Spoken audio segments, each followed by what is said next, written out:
nous sommes aujourd'hui le samedi 16 mai et nous revenons à l'évangile de Jean dans ce 15e chapitre où l'allégorie de la vigne, je suis la vigne et mon père est le vigneron, je suis le cep et vous êtes les sarments.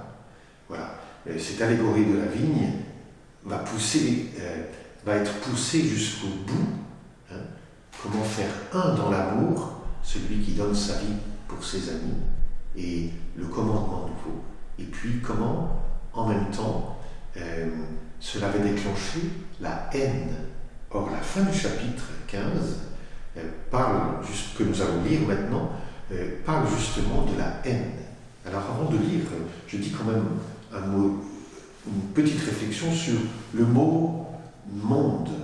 Parce que si le monde a de la haine contre vous, sachez qu'il en a eu d'abord contre moi. Le mot « monde » chez Saint Jean a une signification un peu particulière et peut faire difficulté. Jean utilise le mot « monde » avec le terme « cosmos ». Le mot grec, c'est-à-dire c'est un univers ordonné. Et l'opposé de ce cosmos, c'est le chaos. En hébreu, ça s'appelle le tohu bohu. Et c'est assez intéressant, c'est que on a gardé en français le mot tohu bohu. D'un côté, le cosmos qui est très ordonné, de l'autre, et dominant le tohu bohu, le chaos, eh bien, les ténèbres. Et l'esprit plane sur les eaux, sur ce chaos, sur ce tohu wabol. Et puis d'un seul coup, nous dit le chapitre 1 de la Genèse, dès le commencement, 10 paroles.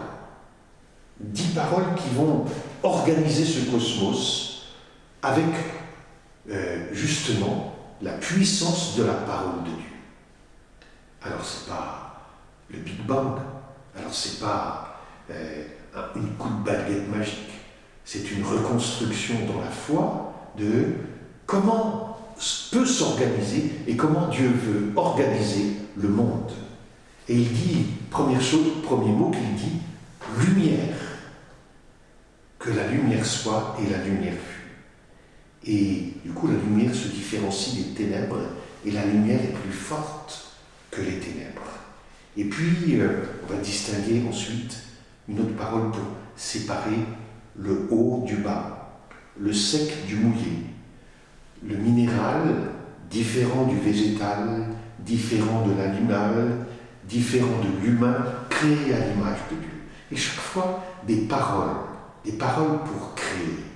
Et les paroles sont extrêmement belles parce que, du coup, l'homme créé à l'image de Dieu, c'est celui qui reçoit la bénédiction, c'est celui qui fait qu'il est consacré pour participer avec Dieu à l'achèvement de l'organisation du cosmos.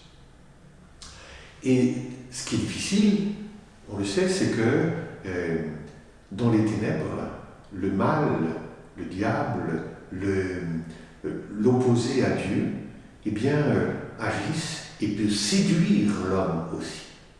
Et l'homme se laisse souvent séduire.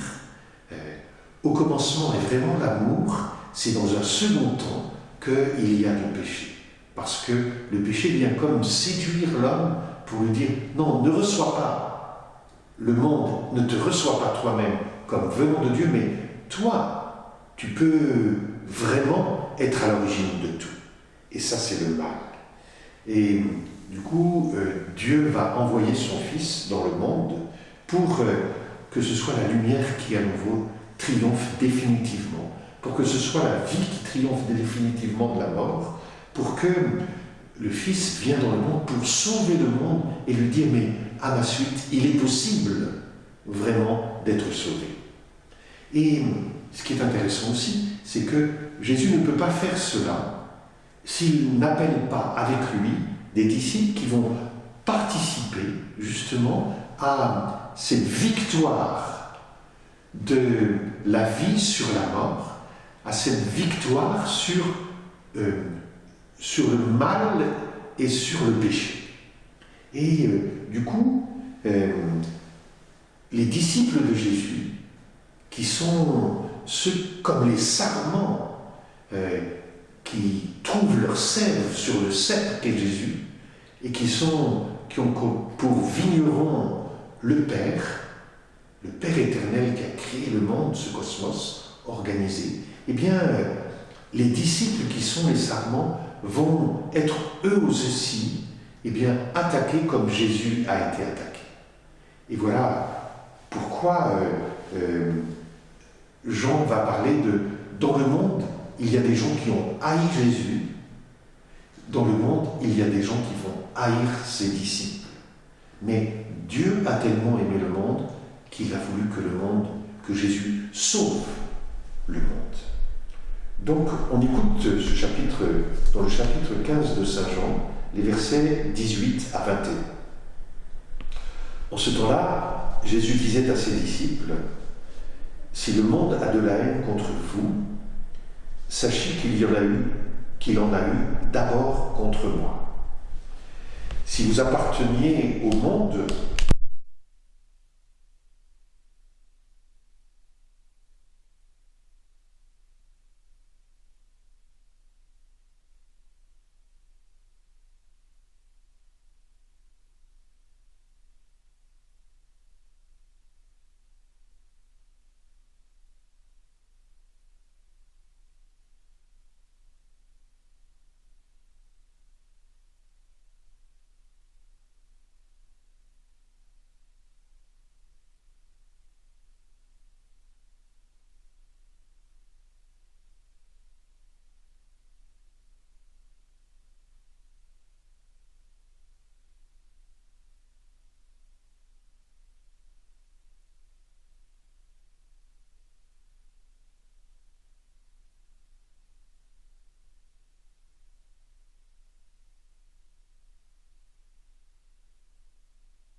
la dernière des béatitudes.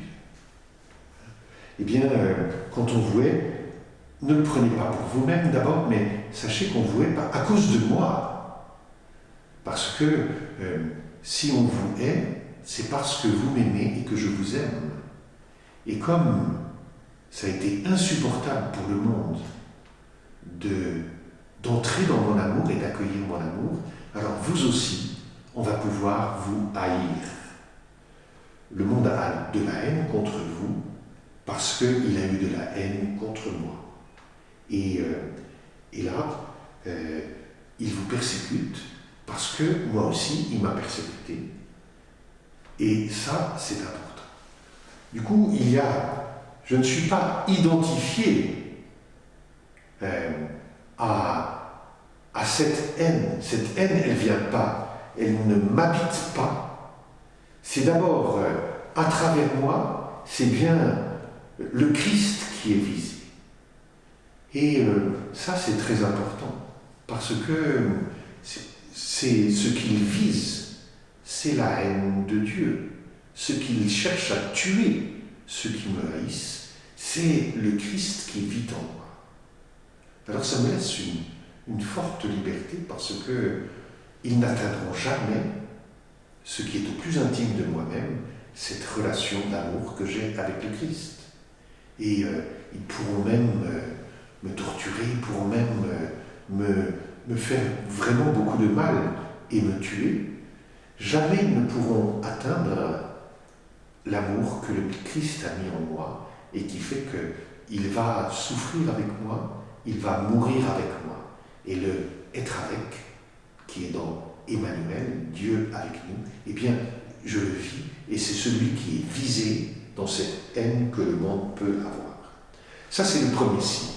Le deuxième signe, il est très important, c'est que Jésus nous dit, rappelez-vous, rappelez-vous la parole que je vous ai dite, un serviteur n'est pas plus grand que son maître.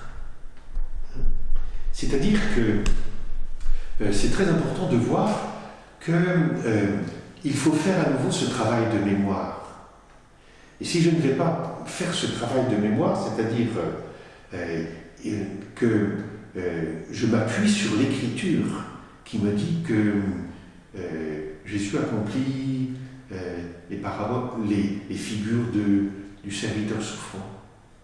Ne fallait-il pas que le Christ souffrit pour entrer dans sa gloire? Rappelez-vous tout ce travail que Saint Jean fait faire aux foules, à ses disciples, pour qu'ils comprennent que Dieu les aime et que vraiment il vient accomplir toutes choses qui étaient annoncées par les prophètes.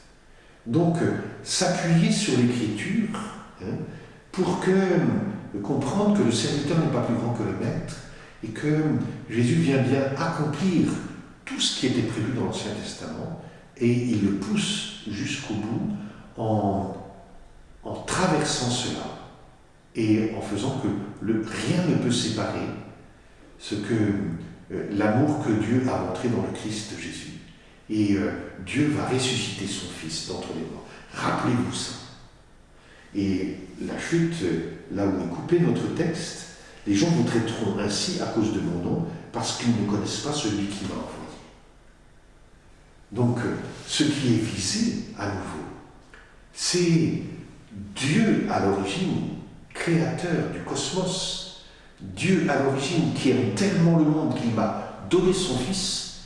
Eh bien, c'est parce que les hommes ne veulent pas connaître Dieu, sont en haine contre Dieu, que alors ils vont m'entraîner ou ils me haïssent et peuvent me tuer. Les chrétiens qui sont en position justement de grand danger de confession de foi aujourd'hui, comme dans les premières communautés chrétiennes, eh bien on fait ce travail de la foi, de se souvenir de tout ce que Dieu et le Christ ont fait pour eux, et que celui qui était visé, en fait, c'était Dieu. J'aimerais terminer aujourd'hui avec le Père Varion. Le Père Varion, dans ses derniers écrits, c'est écrit après sa mort, et en 1978, beauté du monde et souffrance des hommes. Voilà, finalement, la devise qui fait vivre le Père Varion, ce compagnon jésuite qui est tellement important pour ma génération, mais pour bien des générations au cours, c'est une main sur la beauté du monde, l'autre main sur la souffrance des hommes, et les deux pieds dans le devoir du moment présent. Je lis simplement pour terminer et pour nourrir notre prière cette dernière page du livre Beauté du monde, souffrance des hommes. La beauté du monde, nous en avons beaucoup parlé. Cette beauté du monde est faite pour être contemplée, pour que nous nous en réjouissions.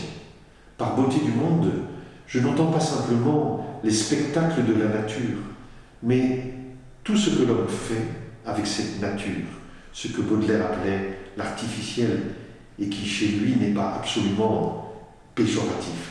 L'art, oui, c'est ça. L'œuvre de l'artiste qui, en quelque manière, est artisan. Voilà ce que c'est que la beauté du monde.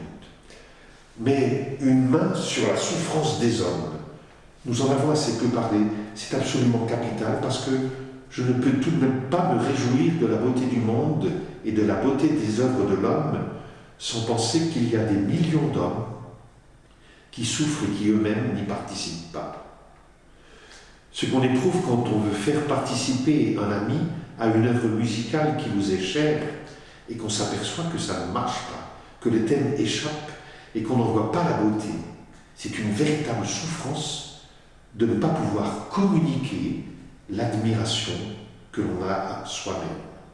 Mais en réalité, il y a des millions d'hommes qui ne participent absolument pas. Et vous me direz que cette souffrance est peu de choses auprès de la souffrance du cancer, du deuil, de la malnutrition, de la torture. Je crois que la souffrance du monde est insondable. C'est même très difficile d'en parler. Une main sur la souffrance des hommes, ce doit être continuel, sans que ce soit pour autant morbide.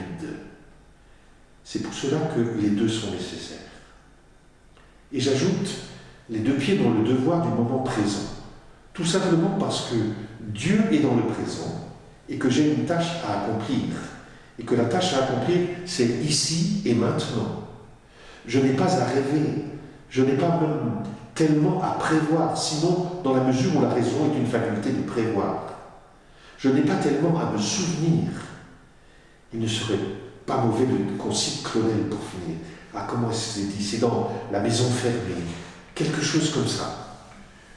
Dieu n'est ni en avant, ni en arrière, ni à droite, ni à gauche, mais Dieu est dans le devoir, et le devoir dévorant, la transe de la direction rectiligne, la transe de la droiture qui se vit dans le moment présent.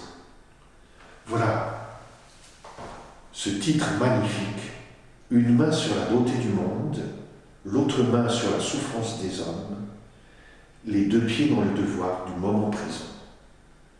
Belle journée à chacun d'entre nous.